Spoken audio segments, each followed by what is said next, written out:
I'm going to show you how I designed this spectacular LEGO skyscraper, the perfect new addition to my LEGO city, which just keeps growing and growing.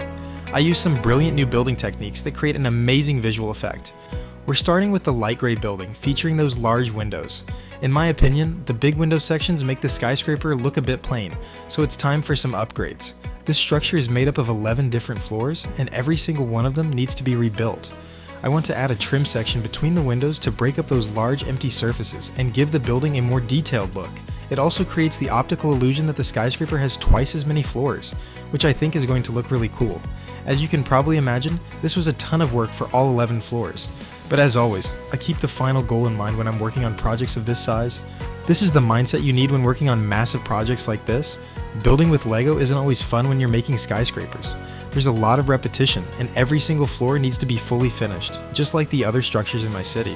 But once everything is done, all that work is more than worth it. As you can see, every floor is finished with tiles, which makes it easy to stack them on top of each other, and also allows you to detach them if you ever need to make adjustments. After working for several hours, all 11 floors now have the extra layer added between the windows, and we can finally put the skyscraper back in its place to see the result of all this effort. Personally, I think it's a huge improvement compared to the previous version. Because the windows are now broken up, you can see less straight through the building, which makes it look less empty and less plain. However, I'm still not completely satisfied because the building still has too much visibility through the glass. To fix this, I want to use the same window panels as the dark gray skyscraper on the right. Those have a light blue tint, so you can see through them just a bit less. To make this upgrade possible, I went to my local LEGO store and bought around 600 of those tinted window panels. Another $100 later, this is the result of that purchase. It's always fun to see such massive piles of LEGO pieces, isn't it? On the right side, you can see a huge stack of gray tiles that I'll be using for the next skyscraper. A build where I'm planning to use a brand new technique that has never been used before in any of my skyscrapers. We're starting with the ground floor, where I place the doors and add dark gray pillars in the corners. These pillars will hold the exterior walls in place. For those walls, I need more than 900 dark gray 1x8 tiles, which, together with the light gray tiles, will form the base of the structure. I'm starting with the ground floor, which includes a lobby with a reception desk and an elevator that takes you up to the office spaces high in the building. Since you can't actually see inside this time, I didn't add too many details to this area.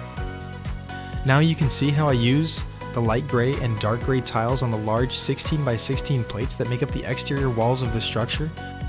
I ended up creating 8 of these large wall panels, and each one has to be attached between the dark gray pillars.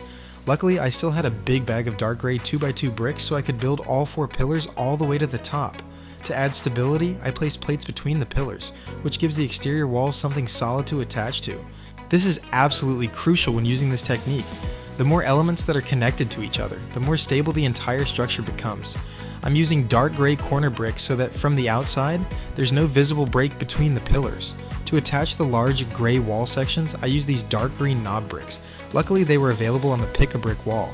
Since this skyscraper contains around $1,200 worth of bricks, these relatively inexpensive pieces are more than welcome. I placed the knob bricks on top of the tan plates, so the exterior wall panels can be securely attached in the right position. As you can see, I cut out a section so the entrance fits perfectly into the walls. Before attaching all 8 wall panels, I designed this roof piece, which also adds extra stability to the top of the structure. In this case, I had to place the entire construction in the city first before I could attach the panels. Now that the building is finally standing, I'm honestly blown away by the fantastic result. But we're not done yet, because I'm still not completely satisfied with the light gray building. It's still too transparent for my taste, and that makes it look less realistic compared to real-world skyscrapers.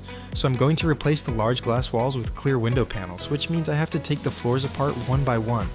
For those of you who haven't seen my previous video, this skyscraper features a rooftop restaurant with a spectacular terrace, where guests can enjoy a breathtaking view over the entire city. Again, I went back to my local LEGO store to buy even more of these panels.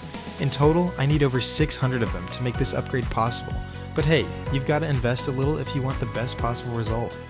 I had to take all the exterior walls apart again to replace the large windows with the smaller panels. This took me several hours to do. In total, I've spent almost 15 hours building this skyscraper. Doesn't that deserve a like on this video? I've had to rebuild many of my designs over the years, and it taught me that you have to keep optimizing until you're truly satisfied with the result. It takes a lot of time and energy, but if you don't do it, you'll get tired of the building quickly, and sooner or later, you'll tear it down anyway. Sometimes an idea works perfectly on the first try, and other times you need to make multiple adjustments, just like with this skyscraper. I think that in the future I'll replace the gray panels between the windows with the same transparent pieces, but for now, this will do. Now that I've updated an entire floor, you can clearly see the difference compared to the old design. Because the new panels have a slight tint, you can't see through them as easily as the large window sections. I used the same technique on another skyscraper, and it created a really cool effect, so I'm hoping it'll do the same thing here. Because I always think ahead about what my next design will look like, I went back to the Lego store to pick up these teal green tiles. I want to use them as the exterior walls for my next skyscraper, but more on that later in this video. Now it's time to place the skyscraper in its spot within the city.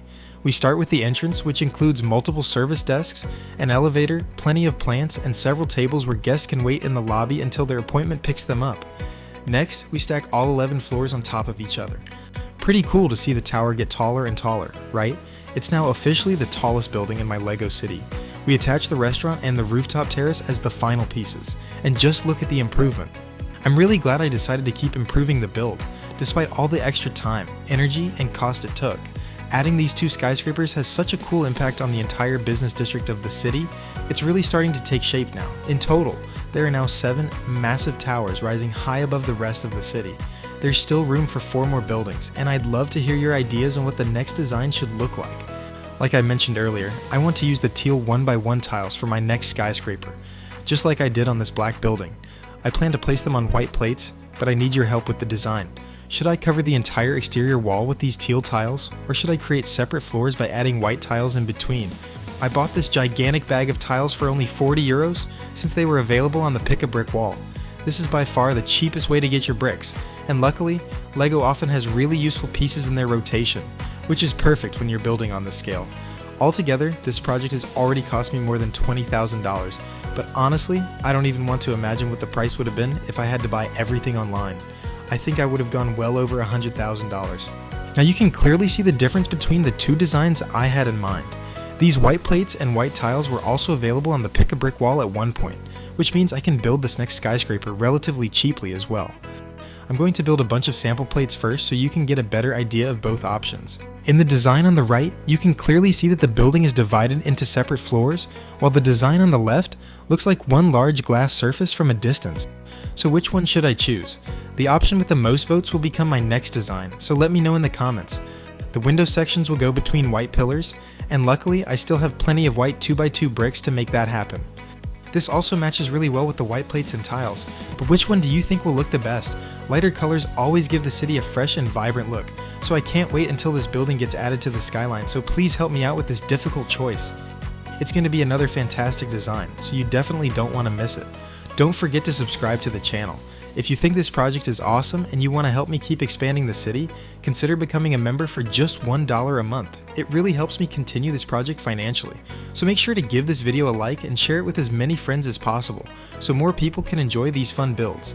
Thanks for watching, and I'll see you in the next update.